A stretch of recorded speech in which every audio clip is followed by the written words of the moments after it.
Bonjour à tous, bienvenue sur ma chaîne Grand Club FCB. Si vous êtes nouveau sur ma chaîne, n'hésitez pas à vous abonner.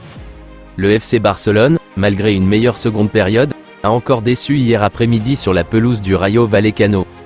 Le FC Barcelone a encore trébuché hier sur la pelouse du Rayo Vallecano, 1-1, le club madrilène devenant une bête noire pour les Blaugrana. Ce qui ne manque pas encore d'agacer la presse catalane, à commencer par Mundo Deportivo. Pour le journal, la réaction catalane a été insuffisante, notamment au cours d'une première mi-temps terrible. En bref, le club culé n'a pas pansé ses blessures ce samedi, même s'il a réalisé une meilleure seconde période. Sport va dans le même sens et estime que le Barça a encore laissé 2 points en route dans un stade qui commence à émerger comme un territoire maudit et innommable. Si on veut voir du positif dans la seconde mi-temps, cela n'a évidemment pas été suffisant pour ramener les 3 points, avec une équipe qui a encore du chemin à parcourir pour proposer une version dominante. Malgré des faiblesses criantes encore affichées dans le jeu, MD n'hésite pas à mettre l'accent sur les erreurs arbitrales qui auraient pu changer le destin de cette rencontre.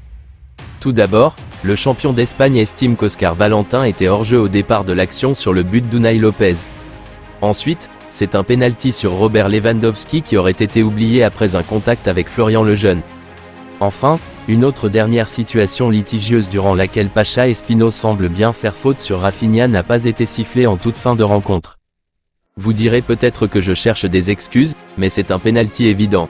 Pour moi, c'est un pénalty évident, a insisté Xavi après la rencontre, au même titre que le Brésilien qui a demandé à un journaliste « Vous en pensez quoi ? Qu'en pensez-vous » lui a-t-il ainsi demandé avant que Joao Félix ne se montre beaucoup plus clair, bien sûr, qu'il y a pénalty. Si Xavi venait à rater ses objectifs au FC Barcelone, Joan Laporta aurait déjà une petite idée en tête pour le remplacer. Le FC Barcelone actuellement très décevant, Xavi semble avoir perdu son immunité auprès des journalistes catalans. S'il garde encore le soutien de Joan Laporta, qui s'était exprimé publiquement avant la trêve, la coach du Barça a quand même la pression de finir champion pour continuer sur le banc des Blaugrana. En parallèle, le board du FC Barcelone réfléchit à d'éventuelles solutions de substitution pour la fin de saison, et si le nom du Mexicain Rafa Márquez, Barça Athletic, est évoqué pour une promotion interne, le renfort pourrait également venir de l'extérieur. Alguacil pour remplacer Xavi?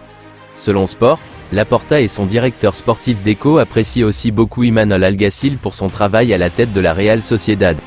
À l'occasion des Marca Awards cette semaine, le président du Barça a discuté avec le technicien basque, le félicitant pour son travail et sa philosophie de jeu du côté de San Sebastián.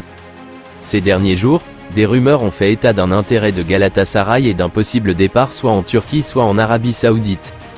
Ce qui a incité l'agent du joueur, Ilhan Gundogan, à sortir du silence. Les nouvelles parues dans la presse ces jours-ci ne reflètent pas la vérité. Je n'ai rencontré personne de Galatasaray avant le match contre le Bayern. Il n'y a eu aucune discussion, aucune réunion ou quoi que ce soit au sujet d'Ilkay. Ni moi ni Ilkay ne pouvons comprendre comment cette nouvelle est arrivée.